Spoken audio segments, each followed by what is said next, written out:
Jesus comes to the conclusion of the Sermon on the Mount with a story that is really hard to forget.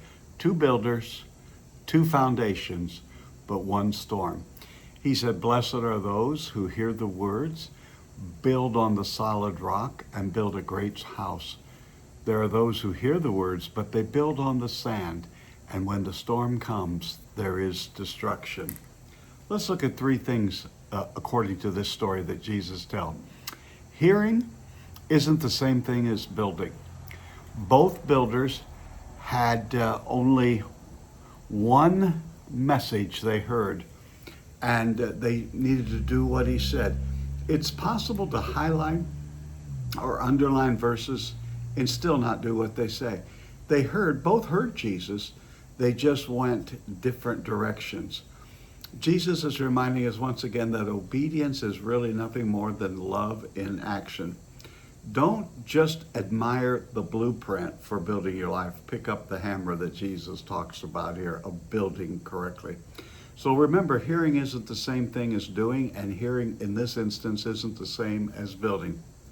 Storms are certain.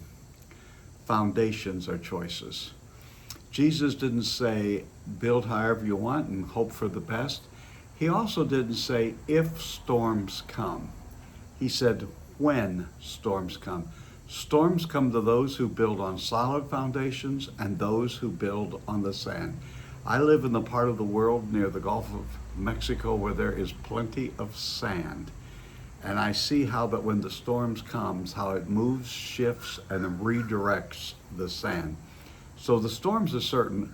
Doesn't matter who you are, how close you walk to the Lord, you're going to have storms. Hidden foundations, thirdly, determine visible outcomes. As you walk up and down the streets, you can't tell what the foundation in any given building is made of. But once the storm comes, the truth is revealed for all to see. Some things are hidden, but they're not hidden forever. What you build in secret will sustain you in the storms. Of all the things that we need to be doing, we need to make sure that we are building on the solid foundation of Jesus Christ. And if we do, we can withhold and withstand any storm of life that comes. My friends, the storms are coming. We need to build on the solid foundation, Christ Jesus. Have a great day.